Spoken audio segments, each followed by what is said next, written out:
Last எபிசோட்ல கர்ணன் அவங்க அம்மாக்காண்டி கஸ்தூரிமான கொண்டு வரதுக்காண்டி காட்டுக்கு போனதையும் அங்க ஒரு சன்னியாசிய சந்திச்சதையும் பார்த்தோம். வாங்க அடுத்து என்ன நடக்குதுன்னு பார்ப்போம். அந்த சன்னியாசி கர்ணனை கூட்டிட்டு அவங்க ஆசிரமத்துக்கு போறாங்க.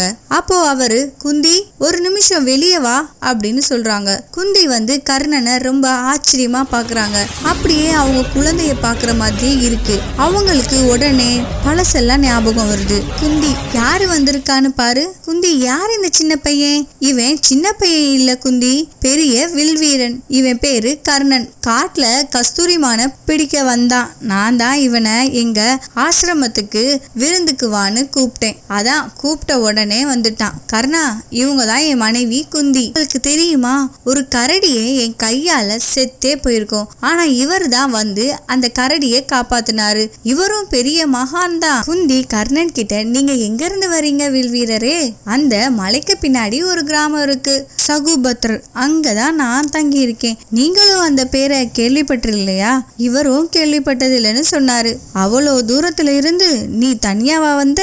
உங்க அம்மா கிட்ட அனுமதி கேட்டுதான் நான் வந்தேன். எங்க அம்மா காண்டிதான் நான் கஸ்தூரிமான கொண்டு போக வந்தேன். கர்ணன் அங்கேயும் இங்கேயும் எதையோ தேடுற மாதிரி தெரியுது. ஐயா, உங்க ஆசிரமத்துல சமைக்க மாட்டீங்களா? கண்டிப்பா சமைப்போம்பா. ஏன் கேக்குற? இல்ல, உங்க மனைவி இங்க இருக்காங்க, அப்ப யாரு சமையல் பண்றாங்க அப்படின்னு கர்ணன் கேக்குறான். உடனே இன்னொரு மனைவி சமைப்பாங்க. குந்தி கர்ணன் கிட்ட, எனக்கு பசிக்குதா கர்ணா அப்படின்னு கேக்குறா. கர்ணன், இல்ல, எங்க அம்மா ஒருத்தவங்க வீட்டுக்கு போனா பசிக்குதுன்னு சொல்லக்கூடாதுன்னு சொல்லியிருக்காங்க. சாப்பாடை பத்தி இவர் தான் பேசினாரு, நான் இல்ல அப்படின்னு சொல்றான். ஒருத்தவங்க வீட்டுக்கு விருந்தாளியா போயிருந்தோம்னா சாப்பாடு கேக்குறதுல தப்பு இல்லைன்னு சொல்றா குந்தி. நீ கண்டிப்பா எங்க கூட தான் சாப்பிட போற. அங்க தண்ணி இருக்கு, போய் கை காலெல்லாம் கழுவிட்டு வா அப்படின்னு குந்தி சொல்றா. உள்ள இருந்து ஒருத்தவங்க வந்து, இவன் நம்ம கூடயா சேர்ந்து சாப்பிட போறான்? இவன் என்ன குலத்தை சேர்ந்தவன்? சின்ன குழந்தைகளுக்கும் சன்னியாசிகளுக்கும் எந்த குலமும் இல்ல. அவன் ஒரு சின்ன பையன். நம்ம சன்னியாசிகள் வேற்றுமையெல்லாம் பார்க்க கூடாது, அது தப்பு அப்படின்னு குந்தி சொல்றாங்க. குந்தி, உனக்கு தாய்மை சுகத்தை அனுபவிக்க ஒரு வரம் கிடைச்சிருக்கு. கர்ணனுக்கு உன் கையால நீயே ஊட்டி விடு. அந்த பக்கம் கர்ணனோட தம்பி ஒத்த கால சிவன் முன்னாடி நின்றுக்கிட்டு, எங்க அண்ணனை காப்பாத்து கடவுளே, அவருக்கு சீக்கிரமா ஒரு கஸ்தூரிமான கொடுத்துரு. எங்க அண்ணன் பத்திரமா திரும்ப வீட்டுக்கு வந்துடணும். அதுவரை நான் உன் முன்னாடி இப்படியே தான் ஒத்த கால நிப்பேன் அப்படின்னு சிவன் கிட்ட பேசிக்கிட்டு இருக்கான். சோனு அப்படின்னு ஒரு சத்தம் கேக்குது. அவங்க அப்பாவும் பெரியப்பாவும் வராங்க. உடனே சோனு, கடவுளே, இப்போ நான் கிளம்புறேன். இன்னும் கொஞ்ச நேரத்துல எங்க அப்பா வேலைக்கு போயிருவாரு. அப்புறமா நான் வந்து ஒத்த கால நிக்கிறேன். கடவுளே, நான் இல்லைன்றதுக்காண்டி எங்க அண்ணனை காப்பாத்தாம விட்டுறாதீங்க அப்படின்னு சொல்லிக்கிட்டு இருக்கும் போதே அவங்க அப்பாவும் பெரியப்பாவும் வந்துடுறாங்க. சோனுவோட அப்பா வந்து, கர்ணா எங்க? திரும்பவும் அவன் வில்ல தேடி போகல. வாய தொரடா, சொல்லு சோனு. பைத்தியக்காரன் மாதிரி திரும்பவும் அவன் வில்ல தேடி போகல, சொல்லு. அவங்க பெரியப்பா கேக்குறாங்க. சொல்லு சோனு, கர்ணன் எங்க? கர்ணனோட உயிருக்கே ஆபத்து வரப்போகுது, உண்மைய சொல்லு அப்படின்னு கேக்குறாங்க. கர்ணன் அண்ணா கஸ்தூரிமான கொண்டு வர போயிருக்காரு. அதோ அந்த மலை கிட்ட தான் போயிருக்காரு. இப்போ இங்க கர்ணனையும் குந்தியையும் காட்டுறாங்க. குந்தி கர்ணனுக்கு ஊட்டுற மாதிரி போவா. அப்ப கர்ணனுக்கு அவங்க அம்மா சொன்னது ஞாபகம் வரும். அம்மா, எனக்கும் நீங்க ஊட்டி விடுங்களே அப்படின்னு சொல்லும் போது அந்த ராதான்றவங்க, அதெல்லாம் முடியாது, உங்களுக்கு 9 வயசாது, குருகுலத்துல போய் நீங்களாதான் சாப்பிடணும் அப்படின்னு அவங்க அம்மா சொன்னது கர்ணனுக்கு ஞாபகம் வருது. உடனே குந்தி கிட்ட கர்ணன், நான் தான் பெரியவன் ஆயிட்டேனே, நானா சாப்பிட்டுக்கிறேன் அப்படின்னு சொல்றான். அதுக்கு குந்தி, இங்க பாரு கர்ணா, எங்க வீட்டுக்கு விருந்தாளியா வரவங்களுக்கு நாங்க சாப்பாடு ஊட்டி விடுறது எங்களோட வழக்கம் அப்படின்னு சொல்றாங்க.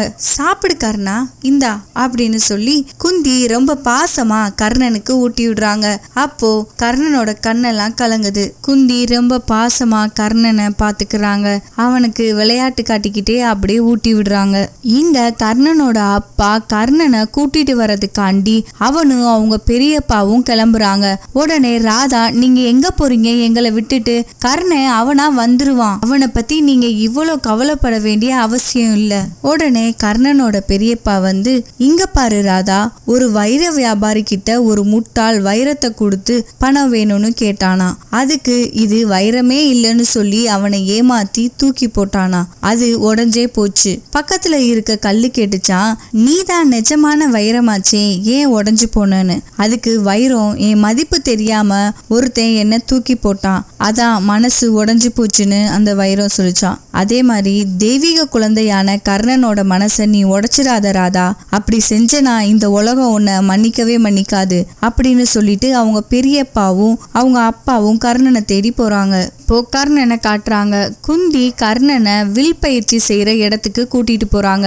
அங்க அந்த சன்னியாசி வில் பயிற்சி பண்ணிக்கிட்டு இருக்காரு. அப்போ, என்ன வில் வீரனே, நான் சரியான முறைதான் வில்ல விட்டுக்கிட்டு இருக்கேனா அப்படின்னு கேக்குறாங்க. அதுக்கு கர்ணன் ஆமான்னு தலையாடுறான். அவர் வில் விடுறத பார்த்து கர்ணன் ரொம்பவே ஆச்சரியமா பாக்குறான். நீயும் வில் விடுறியா அப்படின்னு கேக்குறாங்க கர்ணன் கிட்ட. கர்ணன் வில்ல விடுறான். அதை பார்த்து அவங்க ரொம்ப அருமையா வில்ல விடுற, இந்த சின்ன வயசுல உனக்கு எப்படி இப்படி ஒரு திறமை இருக்கு அப்படின்னு பாராட்டுறாங்க. என்னோட அம்பு போக தான் செஞ்சுச்சு, ஆனா உங்களோட அம்பு போயிட்டு திரும்ப வந்துச்சே, அது எப்படி அப்படின்னு கர்ணன் கேக்குறான். திரும்பி வான்னு நான் என்னோட அம்புக்கு கட்டளையிட்டேன். ஆச்சரியமா கர்ணன் கேக்குறான். என்னது, உங்க அம்பு நீங்க சொன்ன பேச்ச கேக்குமா? அவங்க ஆமா கர்ணா அப்படின்னு சொல்றாங்க. இவங்க எல்லாரும் பேசிக்கிட்டே இருக்கும் பொழுது ஒரு வெள்ளை கலர்ல ஒரு ரதம் வருது. அந்த ரதத்து மேல ஒரு வெள்ளை கொடியில மரச்சின்னம் போட்டு வருது. அது யாருன்றத நம்ம நெக்ஸ்ட் எபிசோட்ல பார்க்கலாம். தேங்க்யூ.